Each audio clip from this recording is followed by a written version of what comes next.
I'm the editor at the Progressive magazine. I want to thank Leah Bolger of Vets for Peace for helping out in organizing all the Democratic defense panels.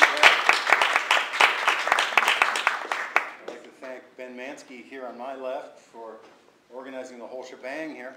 And to his left is John Boniface, who's one of the leading experts on constitutional law and its violations under the last two presidents.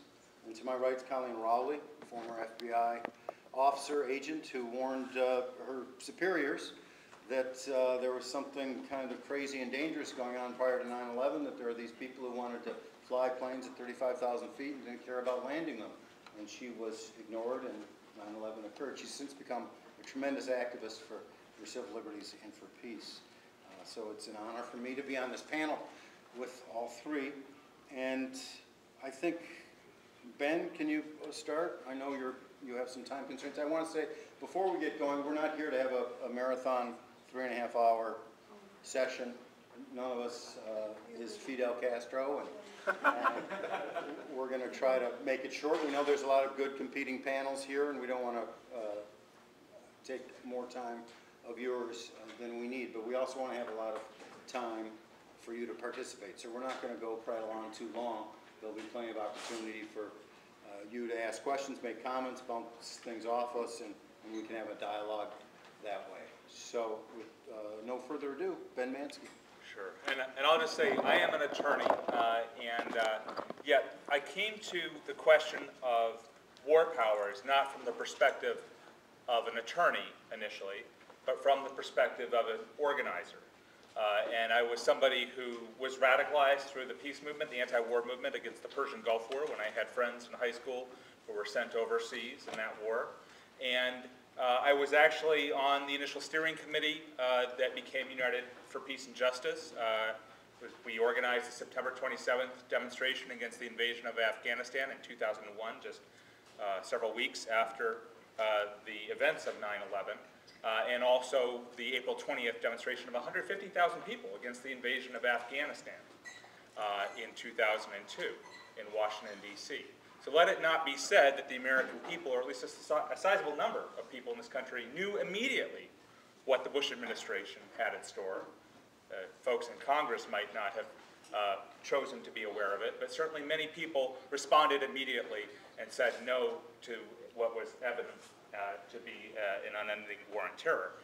One of the things that became an issue for me early in this war, that is planned for 8 decades at this point, was trying to figure out how we could build the democracy movement in conjunction with the anti-war movement. Because I think, as some of you know by now, I've devoted myself in my adult lifetime to building this new movement, this democracy movement, which I see as a movement of movements. And so the question, in terms of the questions of war and peace, was how do you build a campaign for democracy within the area of defense, within the question of within the area of foreign policy? And looking at it from the standpoint of an organizer, it became pretty clear to me that the National Guard was something I wanted to pay attention to. I wanted to pay attention to the National Guard because of the class basis of the National Guard, because it was something that was obvious to me and probably to all of you, that the National Guard had become a class draft that was being used to further wars of empire and occupation. And it occurred to me that if we could slow and stop the flow of National Guard women and men to Iraq and Afghanistan, that we might be able to have an impact in terms of actually stopping the war on terror, the so-called war on terror. And in fact, I found out pretty quickly that folks like Secretary Rumsfeld agreed with me. You can find many statements from successive DoD secretaries stating that without the National Guard, the occupation of Iraq would have been impossible.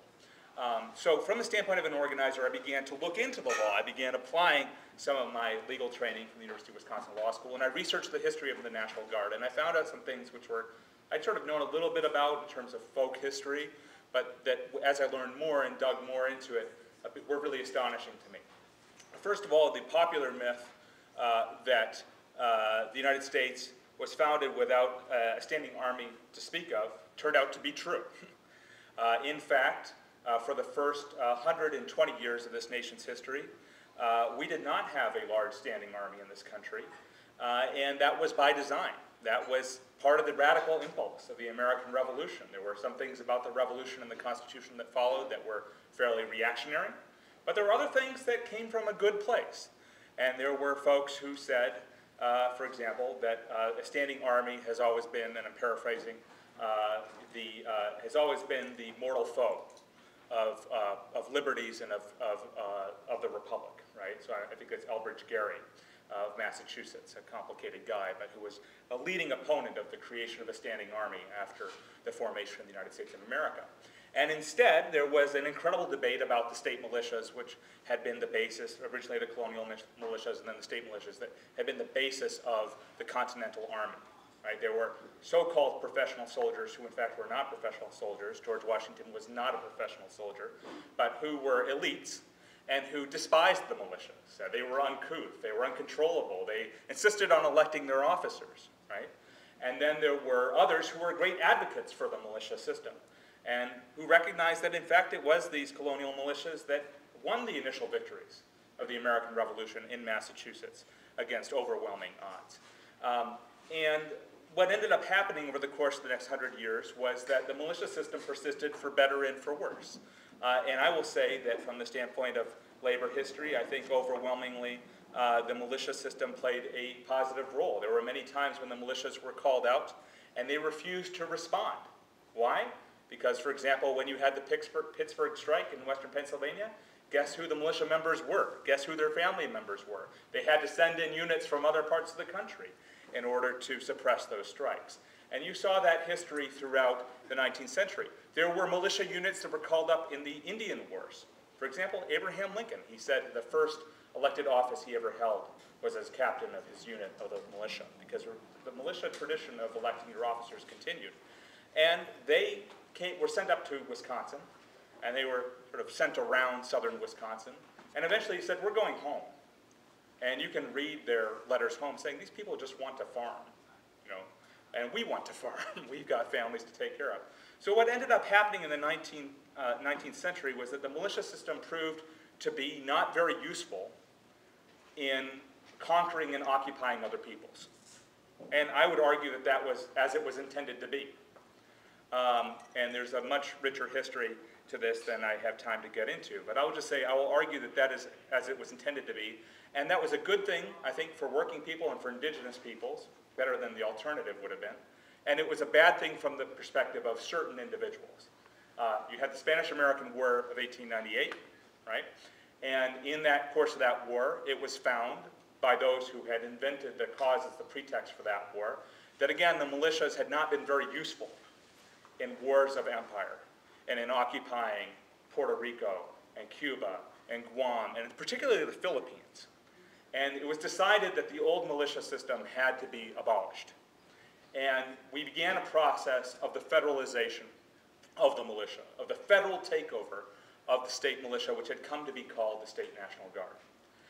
And there was a series of acts, 1905, 1916, 1932, 1948, through which you saw this new defense establishment in Washington, D.C., and in the D.C. area, begin to take over the training of the militia, the equipping of the militia, of the National Guard. And that process actually didn't reach its apex until about 10 years ago, in that while National Guard units were called into military service during the Persian Gulf War, they were not operating in a forward capacity. They were not used for occupation. And it really was only in this last period in which you have seen the National Guard become the active reserve that the Department of Defense relies on in order to occupy other countries. So from the standpoint of a constitutional lawyer, my opinion is that the destruction of the militia was unconstitutional in 1916. That war was a difficult war, World War I, and as in times of crisis and that are manufactured, oftentimes the Constitution is thrown out the window. And that the federal government has exerted authority over our state militias, our state National Guard units, that it never was intended to have, and which it has not gained through any amendment to the Constitution or through any lawful enactment. So I think the National Defense Acts that have federalized the state National Guard are unconstitutional. Okay. That said, you know, I wrote an article, right? I wrote an article about this. It appeared in the Liberty Tree Journal, which was a publication we were putting out at the time. And about the same time that that article came out, I heard about an initiative in the state of Vermont, and this is where I'm going to sort of wrap up and talk about sort of where the rubber hits the road. I heard about an initiative that was launched by a state representative named Michael Fisher in Vermont, where he had previously authored a resolution that Vermont adopted opposing the war in Iraq. And now he wanted to do something more, something with more teeth. And he went to a friend of his named Benson Scotch, who had been head of the ACLU in that state, and asked, what can I do, Benson, to protect these National Guard men and women who I am helping as a social worker, because that's what Mike does by day, does not make much money, to protect them from this unlawful and illegal war which the majority of the American people oppose. And Benson helped him to craft legislation and also was told, hey, there's this guy named Ben Manski in Wisconsin who you should meet. And out of that came a campaign that we called the Bring the Guard Home, It's the Law campaign. And I'm just going to describe it. Leah Bollinger is on the steering committee of this campaign. And in the course of just 2 years, we were able to build this campaign into a campaign that had affiliates in 20 states. We had legislation introduced in 13 of these states. In 2 of the states, we were able to get a majority of the lower chamber to sign on as sponsors of our legislation. And over time, we tweaked the legislation. We had to sort of figure out what the right legal strategy was. And what we developed was legislation that essentially says this. It is the responsibility of the governor of X state, of Oregon, of Wisconsin, of Maryland, Alabama, you name it. It's the authority of the governor to review federal call-up orders for the National Guard to ensure that those orders follow from the lawful authorization of Congress. Okay? That's all. There has to be a check. The governor has to make sure that if he's releasing our guards, women, and men into federal service, that he's doing that according to the law. And there's a number of reasons why it was important that we wrote the legislation this way. What that legislation does, and I still think that, and I actually think the timing is good right now to begin pushing it again. There were political reasons why we pulled back. Frankly, the election of Obama made things very difficult for us, as it did for much of the anti-war movement. I think now the environment may be right to reintroduce this legislation. We were able to get Republican sponsors as well as Democrats and independents in various states to come on board with this. What it does is, number one, it shifts the venue to the states. And from the standpoint of an organizer, that's an excellent thing to do. Because Congress is not accessible, but state legislators are, right? So we were able to have thousands of people march on the Capitol in Salem, Oregon.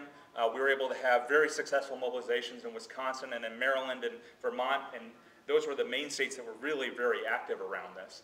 And that was a good thing. It was also a good thing because we were able to centralize the question of democracy. We got this fundamental question of who rules, right, into the debates over war and peace. And that was important.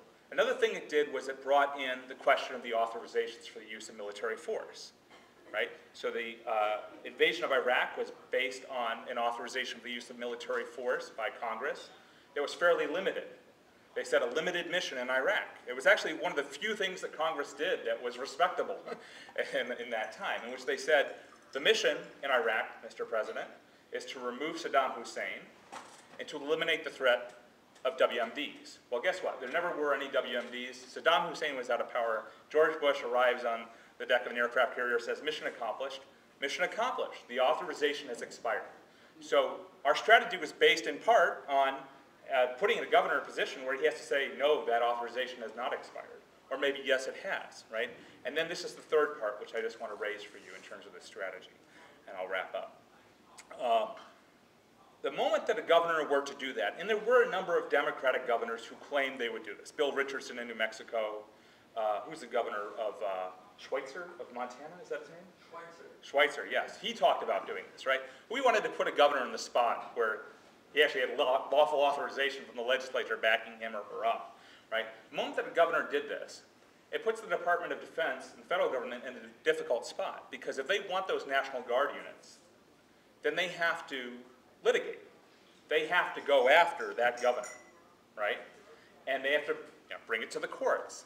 And as I think you will probably hear from John and maybe others here, the courts have invented a doctrine, the political question doctrine, which has allowed them to basically back up the seizure of war power authority by the executive branch in the last century, right? So what the political question doctrine says, in essence, is that the courts will not interfere in struggles between Congress and the executive branch over war powers questions, among others, because those are political questions. Those are not constitutional questions, and they have to be settled by Congress and the executive branch.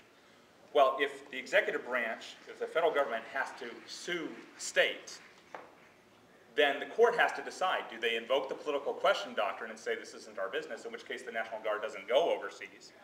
Or do they say, maybe that doctrine is no longer in play? So that was where we got. That's where that campaign got. I just want to make a pitch that I think that if a single state were to, and we got a lot of media coverage, we did a lot of organizing, we did a lot of education around this, and we did it on almost no budget whatsoever, right? I mean, a couple $1,000 really for this campaign. If we were to get to the point where we not only have the lower chamber of a state legislature, but both adopt this statute, this change in state law, it would make national and world headlines, because you're talking about a state defying the federal government over war. So take a look at that. I'm happy to talk with you about it further. And, it was called Bring the Guard Home. It's the law. The URL is now Safeguard the Guard, or Safeguard Democracy. Safeguard Democracy is more direct.